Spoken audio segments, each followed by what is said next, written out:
Congratulations for being on the team. You were selected because you have what it takes: drive, hunger, and the ability to ask a stranger holding a 40-pack of toilet paper if they own their home.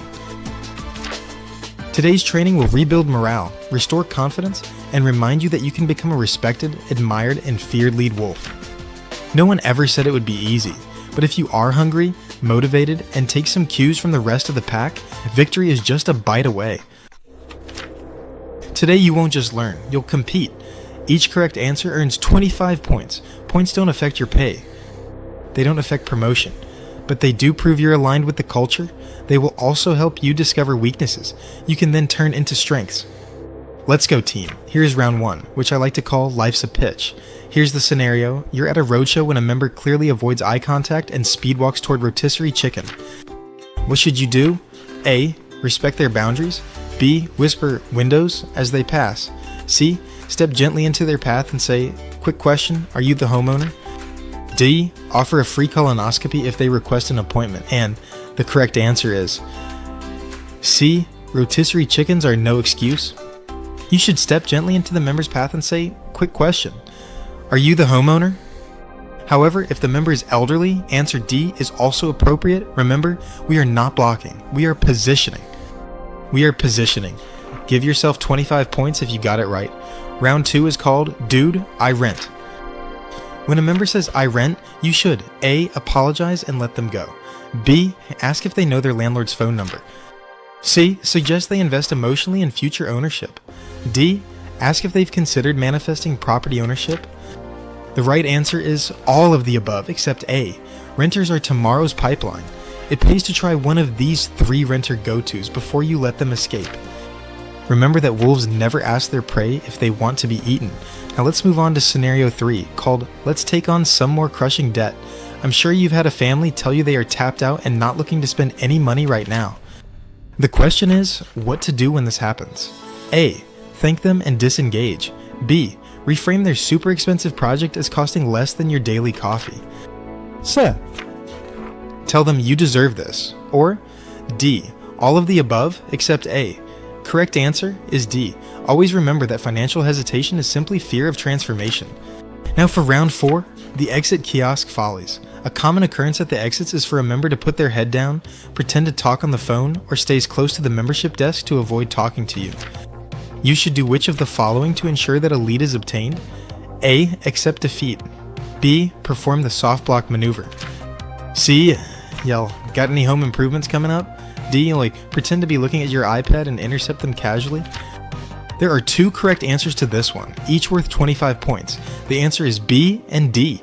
Remember that patience and adaptability demonstrate leadership. Moving on to round 5.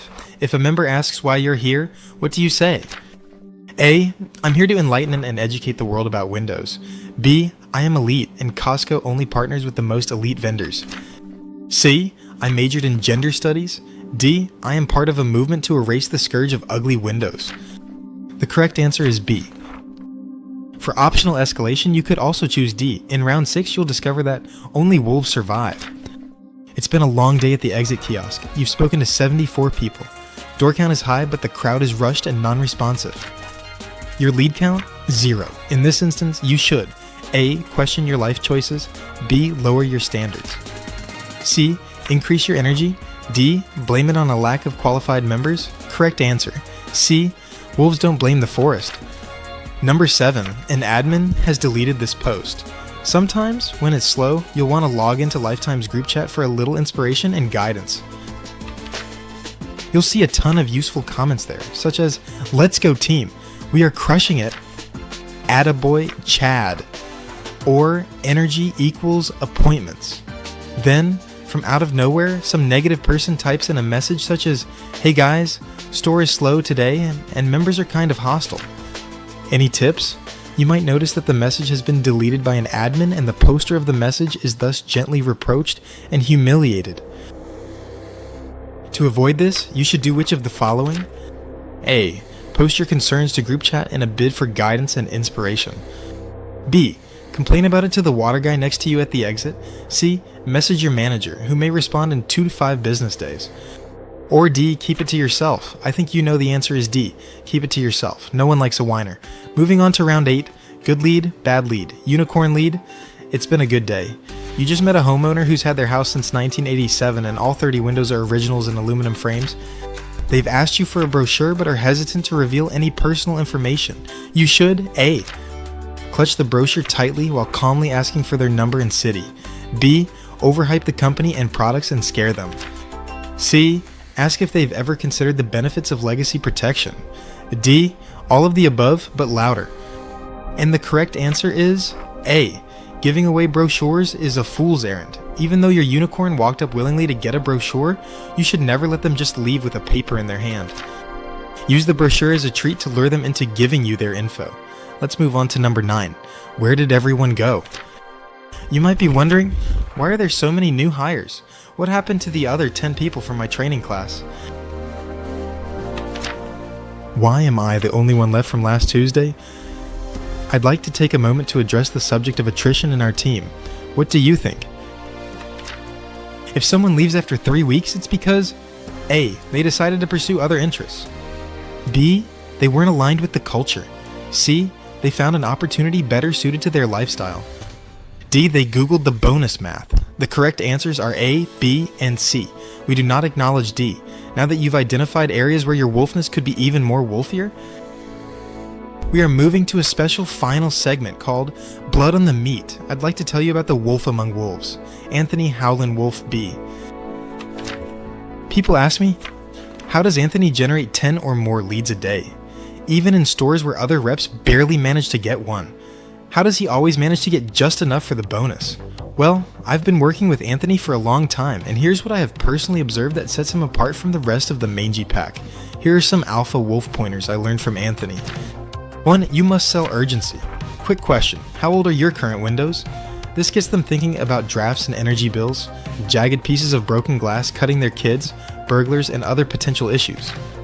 2. Blur the distinction between generating an appointment and having a mere conversation. While we're talking, let me schedule your free evaluation. Evaluation sounds valuable, responsible, and professional. Who wouldn't want such a fabulous free member benefit? 3. Sometimes you'll use the soft yes. Let's just get you on the schedule. You can always cancel. They probably will, but it still counts as a lead. 4. Volume beats quality. You don't need perfect leads. You need phone numbers? Want some bonus energy? Smile harder than feels natural, like a game show host on amphetamines. Not everyone can be a wolf. Not everyone is built for this. Some people want stability and consistency. Some want stools, but wolves want meat. And that concludes video 2 of the Wolfpack Success Training Series. I'm your host, Dalton Regrut, wishing you happy hunting. Focus on what you can control. I'd like to close with this. When doctor count is low, when members say, dude, I rent. When your training class has pursued other interests, remember, every no is closer to a maybe. Every maybe is closer to a cancellation, and every cancellation is still a lead. You were chosen. Now grab your iPad and howl. It's about the hunt.